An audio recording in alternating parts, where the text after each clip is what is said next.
Good evening, namaskar, and welcome. This is Peter Abraham, and I welcome you back to FTS 3.0 presented by Spartan Poker. We are halfway through this edition of the final table series, and players have started accumulating points on the series leaderboard that has 30 lakhs up for grabs. And the leaderboard winner, of course, will get 10 lakhs straight up. So let's find out who is laddering up on those top 10 spots of the series leaderboard at this moment. As you can see, here's the list of those players. Shashank Desai is leading the pack, playing as Reconnecting, and he's got 2,595 points. Followed quite closely behind by Abhijit Kumar, playing as the Supreme One with 2,438 points. And rounding off the top three is Ashish Kumar, playing as Notorious Convict 1 with 2,330. Quite a few familiar ones there. Arjun Vijay, Mithun Mahesh, Anmol Agarwal, Suraj Tori, Haider Madraswala, of course, and Prabhas Sharma rounding off the 10th spot in that list. So players have a lot to play by any means. So they'll be gunning for that leaderboard prize amongst the tournaments that they're going to be taking a crack at, besides those prize pools, of course. And let's get back to today's tournament live stream on, which is event number 14 at the Final Table Series, the Challenger event, which is once again a 40 lakh guaranteed tournament, which had a buy-in of 5,500 rupees. We had 666 players registering for this event, and the top 8 players are, well, they're all charged up to get that top prize of 7.72 lakh rupees, along, of course, with a sweet 18-karat gold medallion and some fantastic goodies courtesy of Spartan Poker. Let's take a look at the payouts. Everyone assured for a minimum payday of right up top, like I mentioned, 7.72 lakhs going the way of the winner, followed by 4.86 lakhs, 3.48 lakhs for second runner-up. Then you've got this, and of course, 2.15 lakhs for fifth, 1.68 for sixth. Like I mentioned, 88,000 odd on the turn will have Worm double up back over to 30 million chips. So, wow, that didn't even go on for like 4 hands, maybe. They've swapped stacks and to square one for Worm 3-3. No suck out, and everybody also hitting a full house by the end. Yep. That's the way I like to do it. Just have the check mark on the turn. 100%. Drawn dead. There's no better feeling when you get that card. They're just drawn dead on the turn. Yeah, some nice hands in this one. Ace-8 of clubs, Queen-Jack suited, and King-Jack suited. Yeah, and I could see Shanky having all the options here, really. I mean, I could see a shove, I could see a 3-bet, I could see a call. I think generally speaking, with a hand this coordinated, you want to just kind of call. I think fold might be the worst of those options, but just kind of being stack size aware, they're realizing that any move he plays is going to basically be for stacks if he re-raises pre. It's a little precarious spot, flat calling with that many people behind you. That flop must be burning a hole in Shanky's heart right now. Yeah, we would have definitely seen some action. Wow, the King-Jack floating here. Should King-Jack have just maybe 3-bet or jammed there too? Would that be more positive EV, or is calling equally good enough here? Well, I think on their stack size, shoving's pretty clear play. I mean, they're just so tough for people to call, and there's still plenty of hands that they're going to be opening with. Yeah, you just like once you get down to like 20 big blinds, you start thinking about reshoving, because you're with a raise in there, you have 2 big blinds plus another 2.5 dead. Talking like 4 big blinds when you have 20. That's like 20+% of your stack, 25% of your stack in there. So I like the reshove play quite a bit. It's something I've utilized quite a bit through my poker career. It's developed over the years. Now everybody has the ranges a bit more precise, but yeah, I do prefer the reshove there. Very perceptive.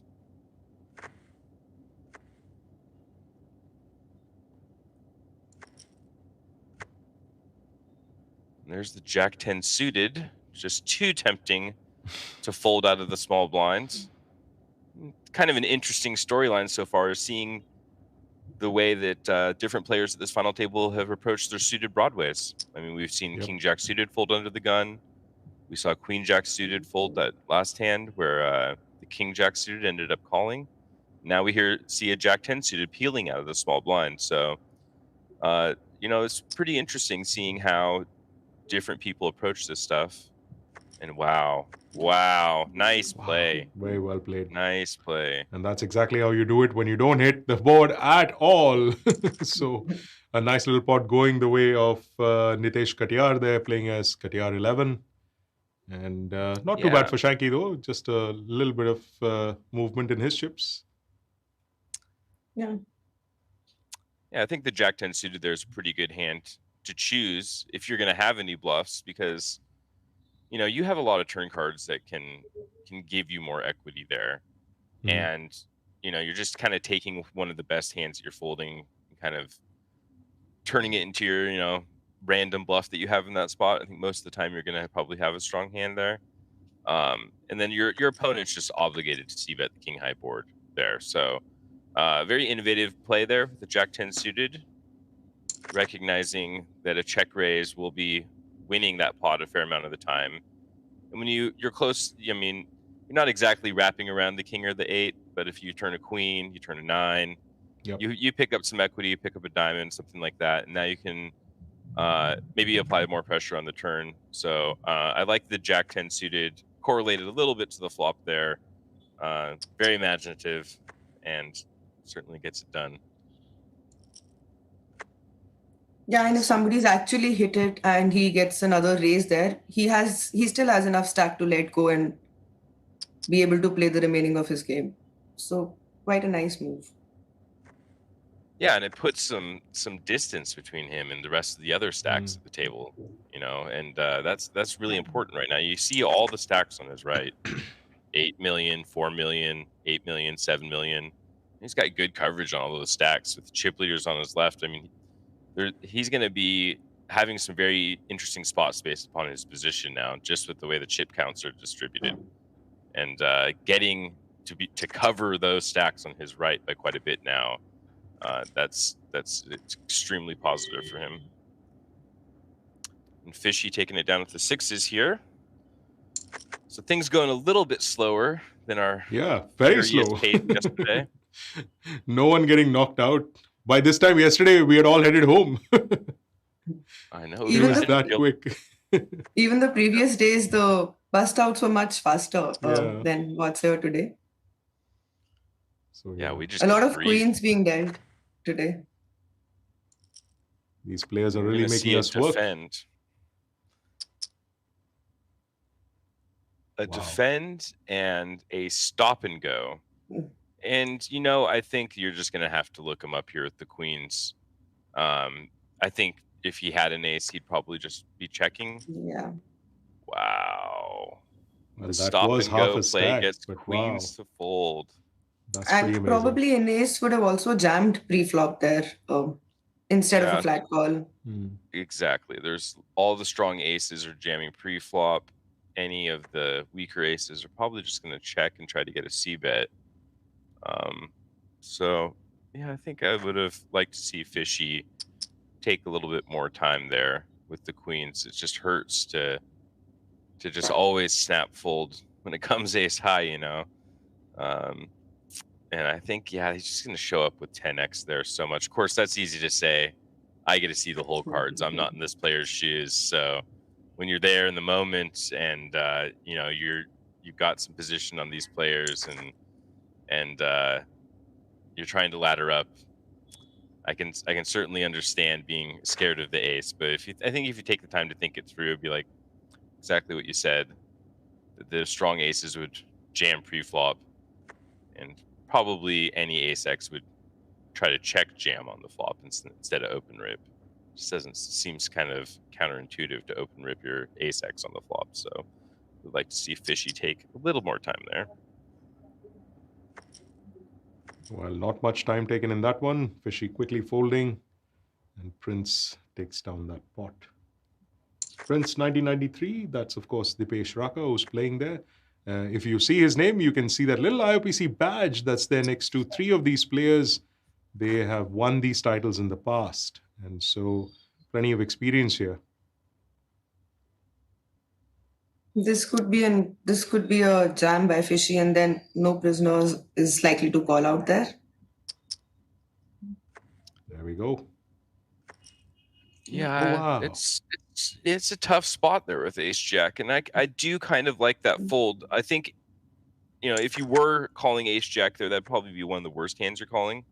I think Ace 10 would probably be folding, and he's just kind of recognizing that he can min raise and kind of keep things close to his vest and preserve his chip position. If he doubles up Fishy there and is wrong, then he's going to sacrifice some of his chip position. And at this point, I think that he really wants to just kind of relax, and min raise, c bet, not necessarily have to take marginal all in spots, which that one was right on the border in my opinion. Yeah, 15 bigs that was, right? So probably a 10, 12 bigs would have been a snap call. 15, when you say this, I think that makes more sense. Yeah, I think just ace 10 there would be a super easy fold. Ace queen's a super easy call, and ace jack's in one of those territories where if we were playing live, you'd just have to look into their soul and try to read it, but we don't have that luxury today playing online, so makes the tighter fold, preserves his chip stack and his position at the table, lets Fishy off the hook, so to speak. Clearly, some of these hands are causing much distress to Sam Razavi because he's just putting out extended one-word comments in the chat section. Yes, sir, that's how Desis play poker. So we're getting to see some very interesting action happening here.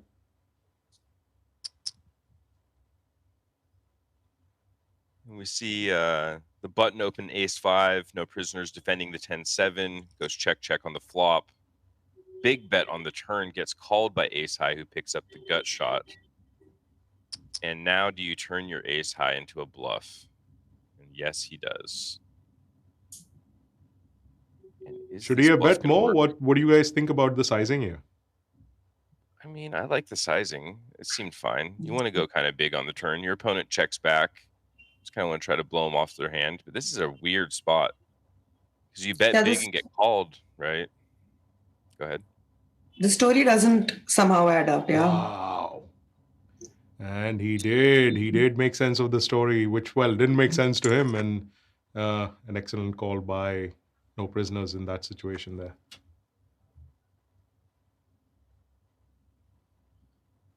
You read that right. Didn't make very much sense. But it is a little scary when you bet big on the turn with your kind of weakish top pair. You get called, and then they fire a very value-ish looking bet, one that they would almost expect to get called by a 10. A little bit of a leveling war going on there. I love those river spots with ICM consideration, and there's some interesting range dynamics going on there, but No Prisoners does sniff it out and make the correct call.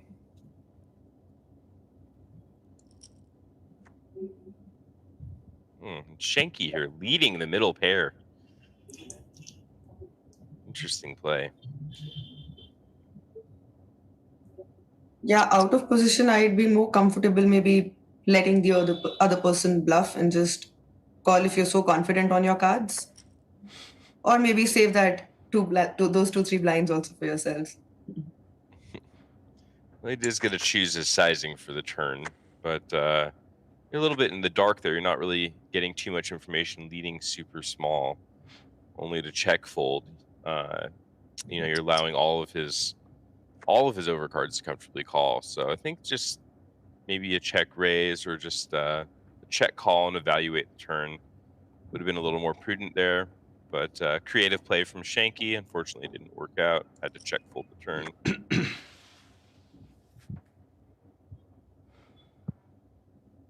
So clearly, I think it's important for us to bring Sam Razavi into commentary as much as possible because he's trolling the heck out of me in the comments. Come on, Sam. I'm not going for my coffee, and I'm not going to hit the doom switch.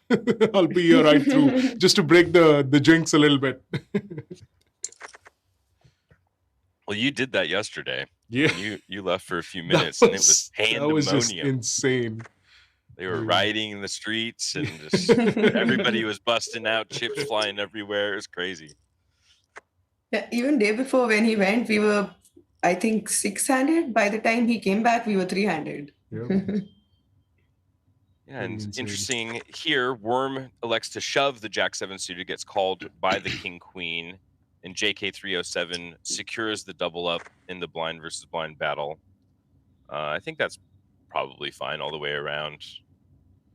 Jack 7 suited certainly coordinated enough with one opponent to just rip it in and force them to find a hand to call with, and King Queen certainly strong enough to call.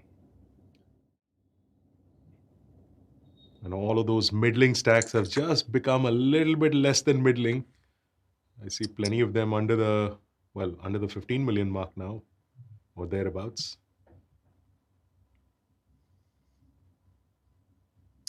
Yeah, and we've yet to have our first bust out, so kind of refreshing, letting us. I guess they took my advice yesterday and let us catch our breath a little bit. We're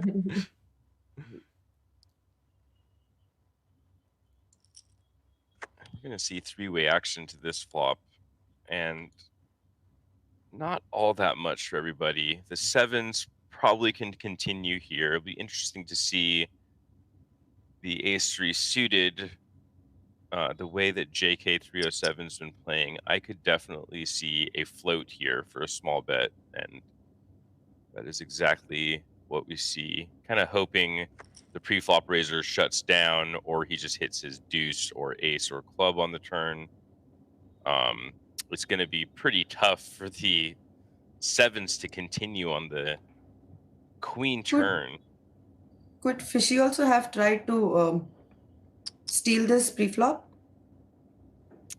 And just rip it in, you think, with the queen jack? Yeah. Yeah, I mean, it's certainly possible. I mean, I like just defending in these spots. I mean, I feel like that hand flops pretty well. It plays pretty decently multi-way. And it's just like you don't have the blocker to the ace to the king, so all the hands that you're trying to fold out are still out there. So I do kind of prefer just defending there. But, you know, it's always important to explore all your options, you know. If you have a spot where you think you have a read on somebody's flatting too weak or somebody's opening too much, you can always mix it up a little bit. I know that's not the traditional game theory optimal playbook, but you know, you should always be paying attention, always be exploring all your options. But I do think the defend is fine there. Not much out here this time. Yeah, for once there are no pocket queens or any other kind of pockets, so some calm to the proceedings, I suppose. Well, we know that happens when Peter walks away and turns on the doom switch, right? Yep.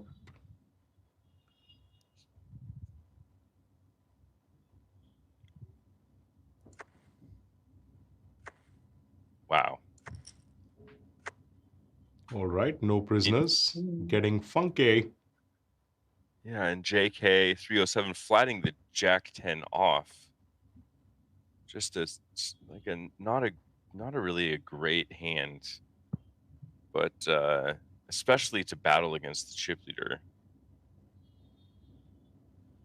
Yeah, and also when there are so many people who are smaller in stack right there at the table.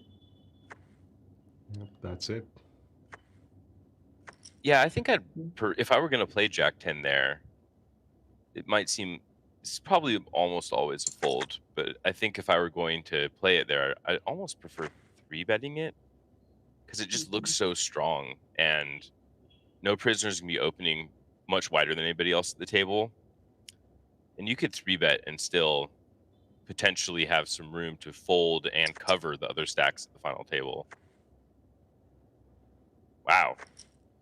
King's just ripping it in. I would like to see a slow, just a raise there on that stack. I mean, you don't want to blow everybody off of. He might have got some action from Katyar, but that all-in just drove the pocket threes of Katiyar 11 away. So no joy. Yeah, even no prisoners could have probably played that hand had it been a min raise. Right. Hard luck for Fishy here. Yeah, Fishy just taking the plus EV jam with the pocket fives, runs into it and Shanky's jacks, and we have our first elimination. How far are we into this final table? This is so much slower than yesterday.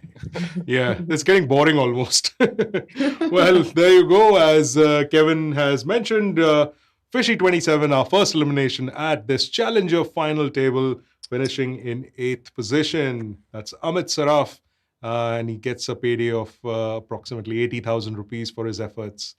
Well, just trying to stay on. In the middle of the pack was Amit Saraf's stack, one of those middling stacks we talked about, but just not getting too much traction in the course of these initial hands. And I'd also like to make a very important point here. I didn't leave for coffee.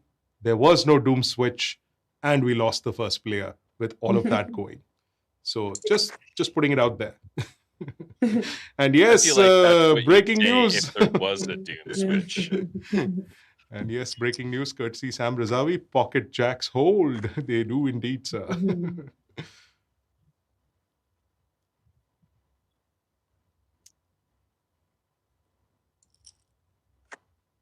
Ooh. Oh, wow. And again, with the leading the middle pairs. Not a big fan of this play. For the same price as check calling, you're leading, and I think you get a lot. You look a lot stronger check calling than just leading. I think leading, it's tough to balance these leading ranges and construct a really good range. And I would have loved to have seen a flat call there. Yeah. Not really sure what you're getting called by here, but you are certainly protecting your hand. Just protecting it against what is the question. Just trying to blow off those straight draws, but you have the deck so killed. I think just slow play, let the guys who are leading middle pair maybe hit trips or two pair, and then get their whole stack in. You're really just protecting against like the queen 10 or like the 10-9 double gut shot there. But Prince moving up the chip counts. Yeah, that's exactly the situation that it reminded me of those WPT episodes with the late, great Mike Sexton. And he used to make comments on similar kinds of hands. If you have it, then you have it. Good luck to you. But yeah, that was really an opportunity lost, I felt, by Prince 1993. Could have really given a lot of rope to JK307 in that one. Yeah. I mean, there is some argument just for winning the pot here. I think it doesn't necessarily apply in this case because you do see the result. Prince now with 12 mil and the rest of the stacks kind of hanging back. And wow. Wow. Yes. Classic race, ace, king versus queens. Shanky turning the straight, knocking out Katiyar 11. Yes. So Nitesh Katiyar is our latest elimination from this final table, playing as Katiyar 11, getting eliminated by the Queens. The Queens are making so many appearances at this final table. And that's the end of the road for Nitesh Katiyar. He takes home 1.26 lakhs for his 7th place finish here at the Challenger final table. Still haven't gone for coffee. Still not turning on that switch. But hey, maybe this is one of those reverse psychology things. Not going is causing all this. I do find it interesting that as soon as you said, "Oh, I definitely didn't turn on the doom switch," we have 2 players eliminated. I have to now just keep quiet. We need to get other people to be a part of this broadcast because clearly my words are just not helping any. Yeah, Sam, you're not helping. Well, ace jack for no prisoners. That's Rajat Sharma here, sitting quite nicely on that stack of 3.7 million. And I get the feeling, I mean, with whatever little that I've seen, and perhaps, Mahima, you know these players a little bit better, playing with them as regularly as you do. There seems to be a general wariness about, the other players with no prisoners at the table because they're giving him a lot of deference. There's a lot of respect that's been given to some of the raising that he's done. So I think they're quite aware of who he is and where he's coming from. Yes, absolutely. Like Worm would definitely know him. Harsh would definitely know him. JK would definitely know him. So quite familiar with the gameplay.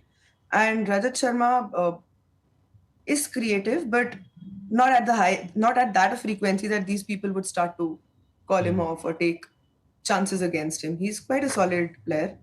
He's got his math correct, usually most of the times. Yep.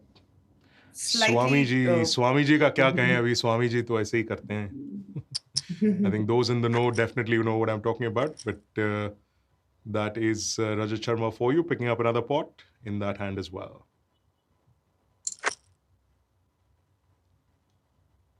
Another You interesting. should see Yeah. some stuff going down in this one. So many pretty hands. Yep.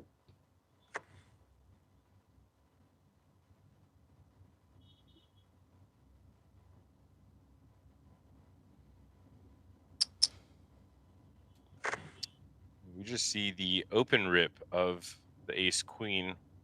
Ace queen, another one of those hands that I have a difficult time playing, kind of like my jacks, but he does get the call from the jack, spike the ace on the turn, and JK 307 will be eliminated.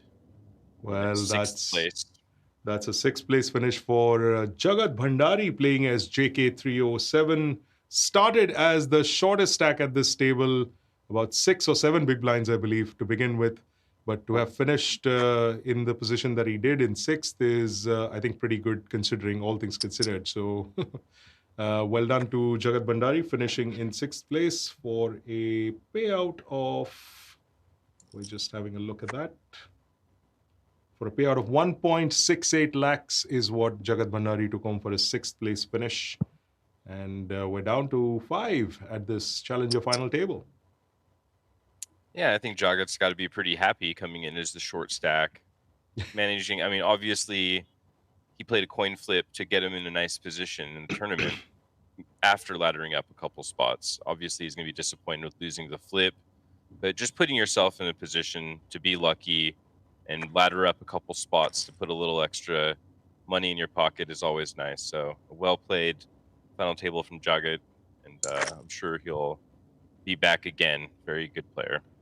And speaking of laddering up, Worm33, like his moniker, very, very quietly sitting in that corner, just getting better and better a payday as things go along. That's a nice final table to be on. Losing 3 players before you. Good on you, Worm33. You've got at Worm33 least is generally a more aggressive player of what I remember. So different to bit see him unusual. be so patient. Yeah. Well, sometimes it helps to change it up, like they say in poker. Never stick to the same thing. Be a little, well, calculatively erratic, shall I say. And someone get Sam Razavi a coffee and some breakfast, man. Where is he? In Mexico, right? Some tacos his way as well. It's just, the troll continues. Ladders and Me by Worm33 is the book, or How I Escaped the Wrath of Peter's Doom Switch. These are all potential book titles that are being floated by Sam Razavi in the chat. He is in Mexico right now, so he's planning on coming out to the World Series here in a couple weeks. Yeah, I think going the Mexico route. He's doing his 2 weeks out there, and I think then he's going to be heading. Well, there's not too many options on that side of the world. There's Canada and there's Mexico, so I think a lot of players have just split themselves up between those two places. And Canada's pretty... I don't know what the rules are. When I was living up there, it was pretty tough to get in still. I know Mexico is the route a lot of people were going. And we see Worm basically making an all-in shove here and getting called from both of the big stacks. And I think this is probably just going to jam in his last scraps here and get called by both players, and kind of praying he hits some running straight clubs or just pairs up his jack or 9 here. But pretty, I mean, when you get called and flop comes queen deuce deuce, you might think that you're dead, but pretty live. I like the check. just for fun. I'm going to keep my 4-figure chip stack and check. Hey, one more club might just do it. No, it doesn't. Well, so close for Worm 33, but no prisoners still up ahead there. So, I beg your pardon, Shanky 2507 still up there. He actually did fold that. Wow. Yeah, he folds, leaving himself 5,000 behind. So he's going to be automatically all in here in the big blind. And that massive 6,968 chip pot, 26,000 pot that he's going to be playing for. Come on, guys. Let's have It is Worm kind of a stick around bit popular more. thing to do now is just leave a little bit behind, you know, just in case something like that happens. You never know. Well, yeah, that was harsh. Hitting that straight on that river was Rajat Sharma. And Worm 33, well, it was a nice run, sir, but all good things, like they say, come to an end. And so that's the end of the road for Neil Joshi playing as Worm 33. Well done to him for finishing in 5th place. And he will take home 2.15 lakhs for that finish. So yeah, it's like our commentator from the previous IOPC series, Gunjan Mal, has mentioned, "Baitne ke paise mil rahe hain." And that's literally "baitne ke paise" in action that you just saw Neil Joshi do there, taking home 5th place for a little over 2 lakhs. I still quite didn't understand the logic of keeping back 5,000 chips. Shagun. Well, why not? So it's just 100% positive he's dead on the river. Got to be very sure, though.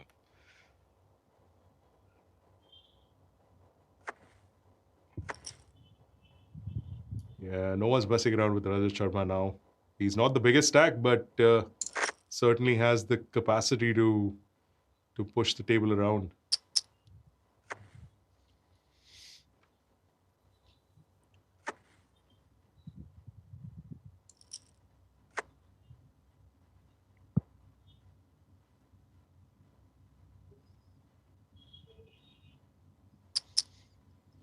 Yeah, we're going to see a very small bet. This is what I would call a very hot-cold. As far as hot-cold flop textures go, you're either really far ahead or really far behind on these textures. Jack, Jack, Deuce. And, of course, we see the big blind defender just has the stone-cold nuts here.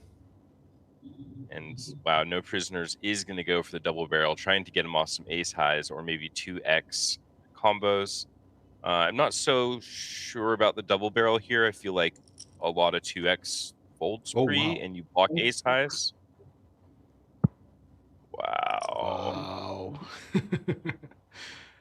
Yeah. You think if Aja had put some chips out there on that river card, maybe he would have... I mean, there's 3 jacks out there. What are the chances, right?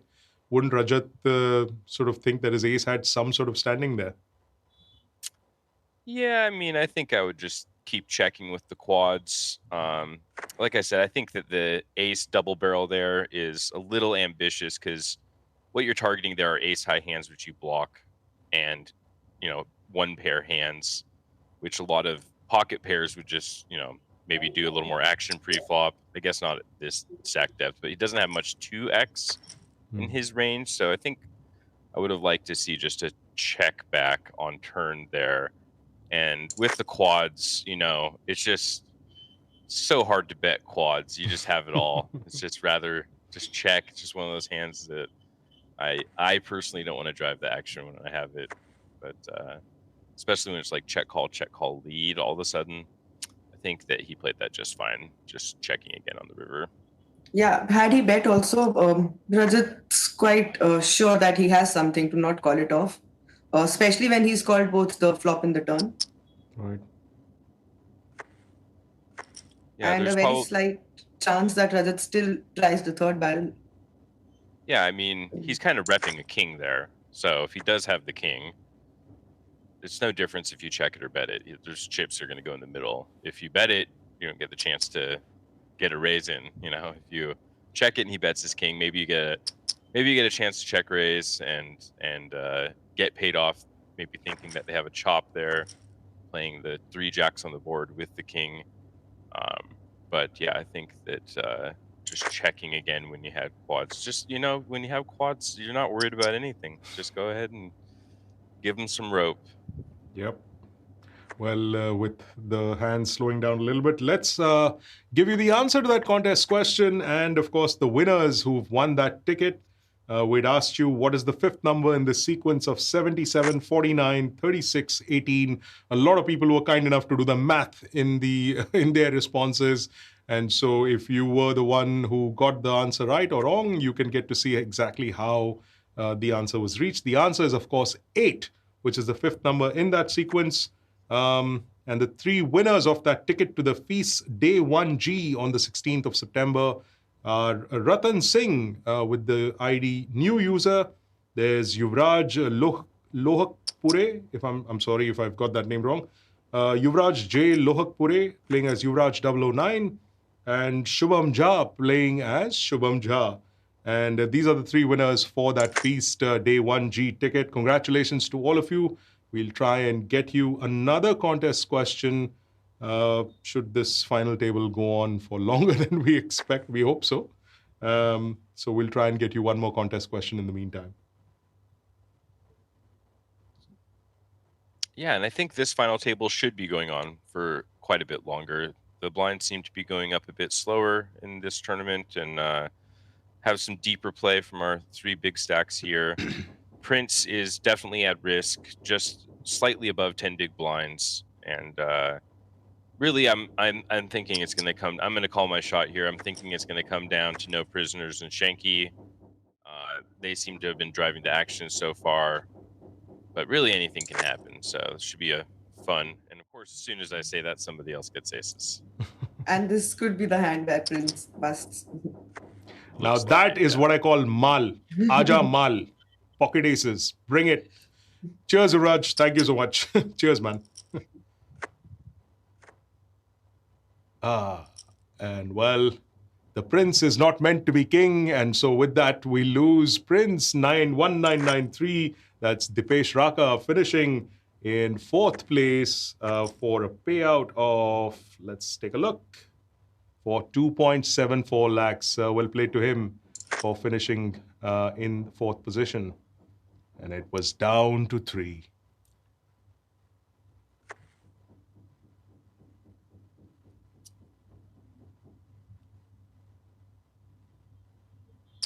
And I think we'll see some interesting blind versus blind play when we get down to 3-handed in these tournaments.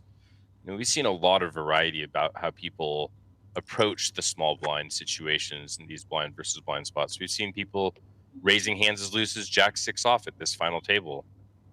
Personally, when I have a kind of connecting flushing hand, one that I might want to check call, or the one that I am capable of limp calling, I generally like kind of just limping, controlling the size of the pot out of position. But it seems like a lot of these players have been electing to just raise and try to apply pressure. We do see Ajamal raising the 10-6 suited there, flopping the flush draw and taking it down. So definitely an interesting dynamic that we'll have to take a look out for, is how these guys are approaching the blind versus blind situations. Wow. Quite a turn card there. Not bad at all. 4th Street, hello. Yeah, and Ajamal has the double gutter.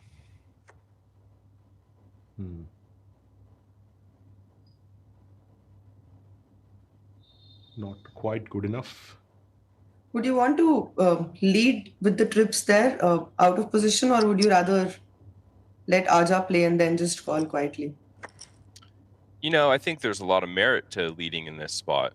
I think even the solvers would confirm that when there's a raise pre-flop and a check call from a big blind defend, that when the middle pair card pairs, it's a big equity shift on the board, because generally speaking, the pre-flop raiser would check back some of those hands with some sort of frequency. So I think that, yeah, small blind, the big blind leading on that is a thing. And I mean, I certainly can't blame the Jack 9 there with so much equity for calling again. But yeah, nice nice hand, and I think that's pretty perceptive by you there. Leading the middle pairs is very much a thing.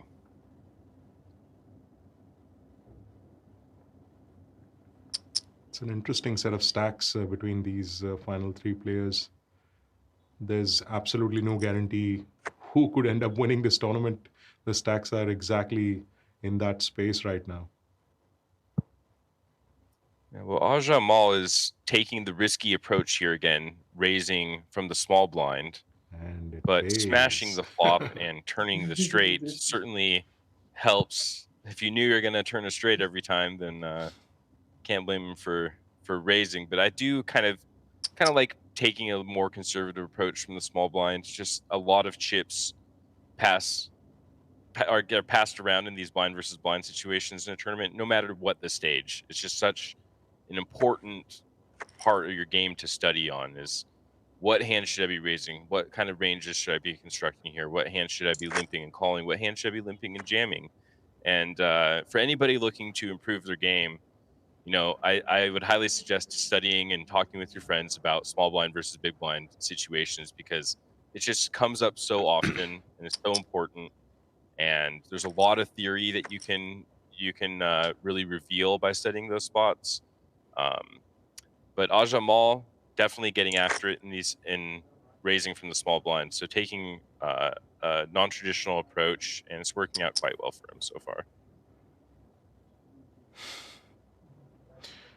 Someone in the comments has mentioned that I can explain to you what his username means. We'll do that once we come to the end of this broadcast. Kevin, that's for your benefit. We'll just do that in a little while, hopefully from now. In the meantime, though, I've been told that we do have another contest question. And yes, it's another riddle kind of a question, once again, for all of our viewers who've tuned in.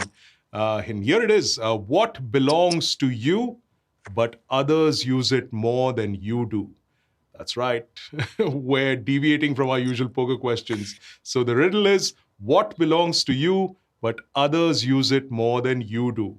And once again, we're giving 3 tickets away into the Feast Tournament's daily flight, which is going to take place the day 1G on the 16th of September is the other 3 prizes that will be given away. So get your answers in there with your Spartan Poker ID. And in case, just in case, this tournament and this final table comes to an end pretty quick, make sure to tune into the comments. We will be posting the winner names there in a short while from now. Quite the riddle there. I think I know the answer. Well, there you go. Kevin McPhee is going to be getting his answer into the stream. Make sure you do too.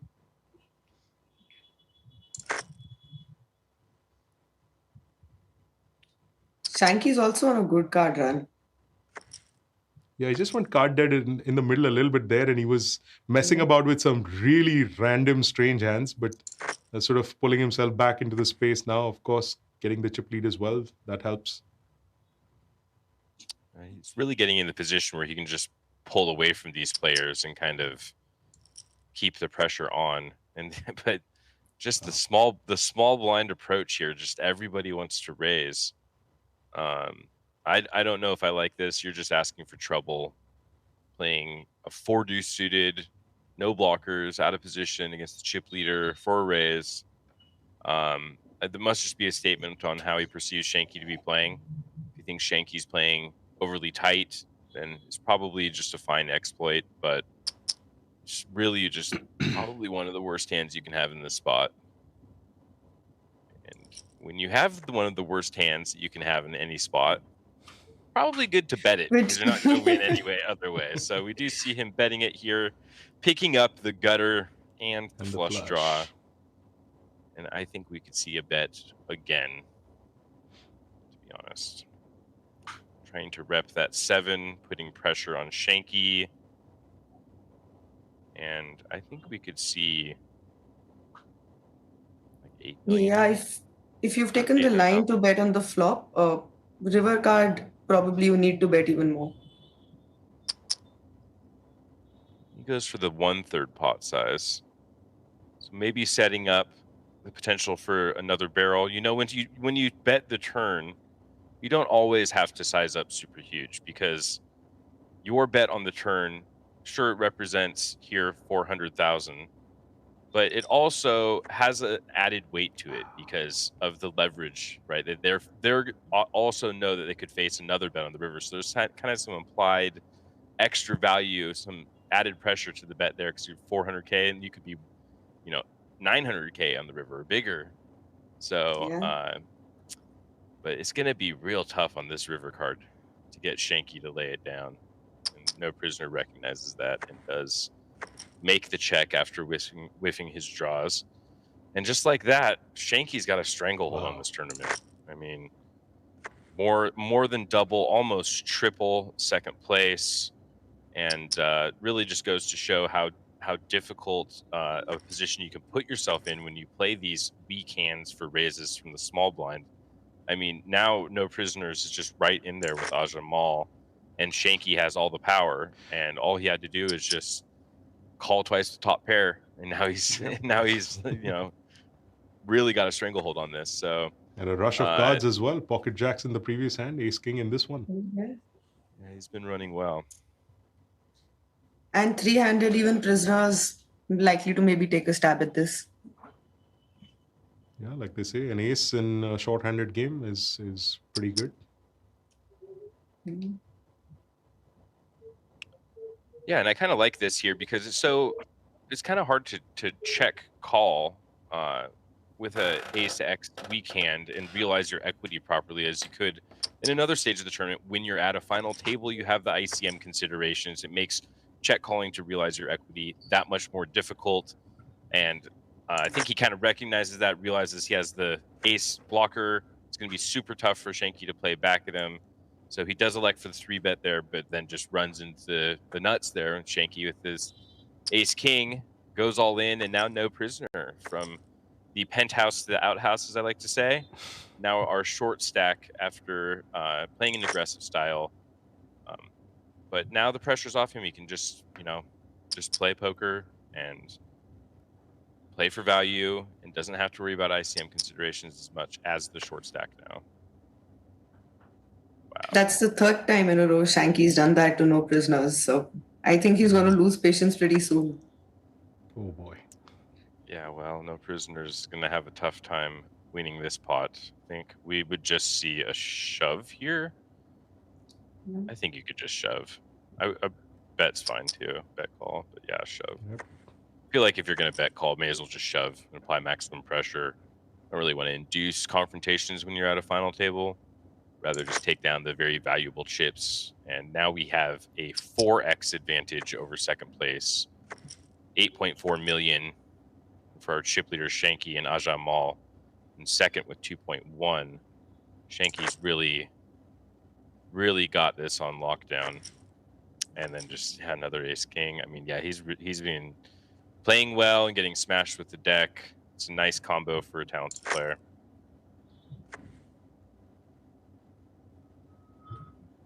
I think the momentum's really kicked in with Shanky. This is not one of the better hands, but he had just a rush of cards. And as I say it, he hits top pair. So clearly fortune favoring the chip leader massively at this point in time.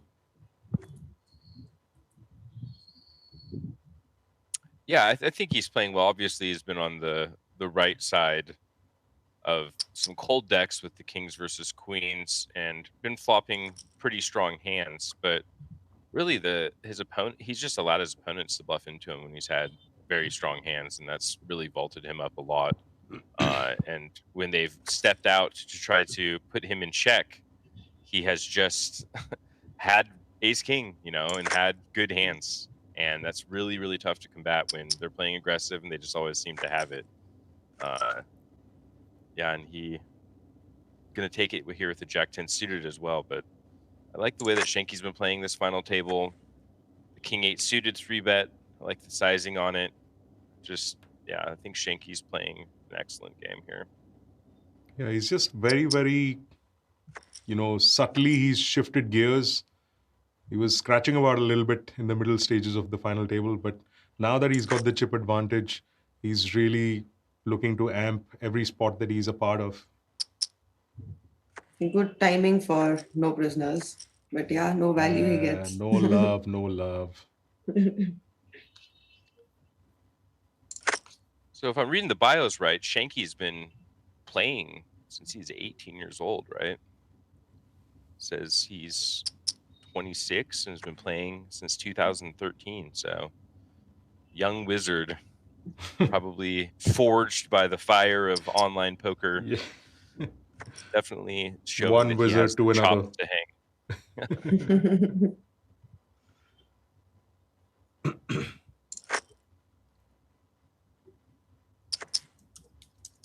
I don't know. I might be too old to be a wizard now. I'm not sure. How does that work? Is there's like the winner? Maybe he's a wizard's apprentice, and I'm the Well, hell, getting if Gandalf the Grey here.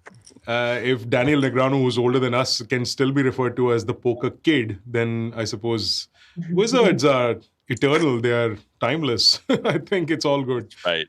Wizards never die. There you go. We're gonna come and haunt you in your dreams, you poker players. So be nice to us in the Ouch. comments. And wow, I mean, yeah, no prisoners. what a time to get. Rajat has just had Yes. terrible timing with Shanky today. Oh boy. Oh, Oh my gosh. Oh boy. That's just, I mean, Well. that's just the way the last half of this final table has gone for Rajat Sharma.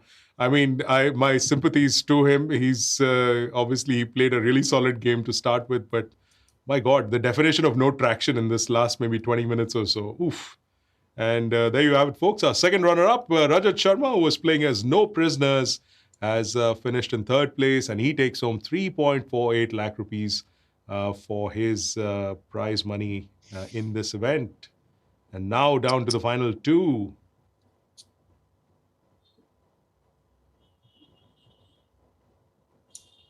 Shanky's got pretty massive stack in comparison, 4.5 times the stack size. Yep. So comfortable play.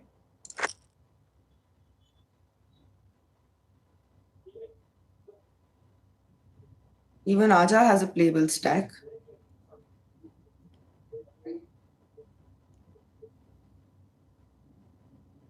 Yeah, one double up and he's in the thick of things again.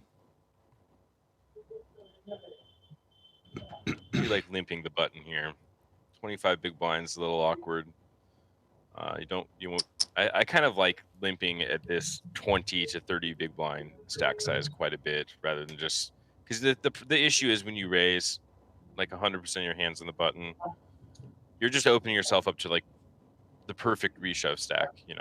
25 big blinds, they just get to rip it in, and we see here that he would have lost an extra big blind opening, getting ripped in by the ace-7, so he does save himself one big blind there. But just you get to play pots in position when you limp, and you get to keep the range as wide as possible. There's a lot of good things that happen from it, and I like to see that change of pace from Shanky, because you definitely, he's been pretty aggressive. Everybody's been pretty aggressive, and recognizing that we're heads up now, pressure's off.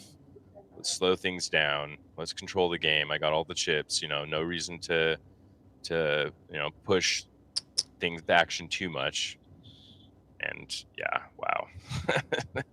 Shanky has been running hot, waking up here at the aces. Yep. And a king high there is good enough. Yep, king high and rips hits it that in. ace. Well, it's just one of those days when they go right for you, they go right for you. And Shanky 2507, that's Karan Mehta, who is going to be singing a nice happy tune as he collects the first place prize for winning this challenger event here at FTS 3.0. Well played to Ajamal Fuka. That's Harsh Demla, who finishes in second place, and he gets a prize of 4.86 lakhs. We've got the hand of the day that we're going to be seeing right now, which is four-way action with this particular hand, ace-7 for No Prisoners. I'm not sure I recollect this hand, but our team has decided that this is the one which was a fair amount of interest. This is the quads hand. Right. Well, to be fair, I don't remember what I had for breakfast, so...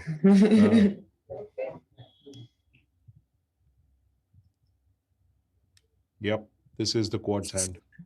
Such an easy game for Raja here. Yeah.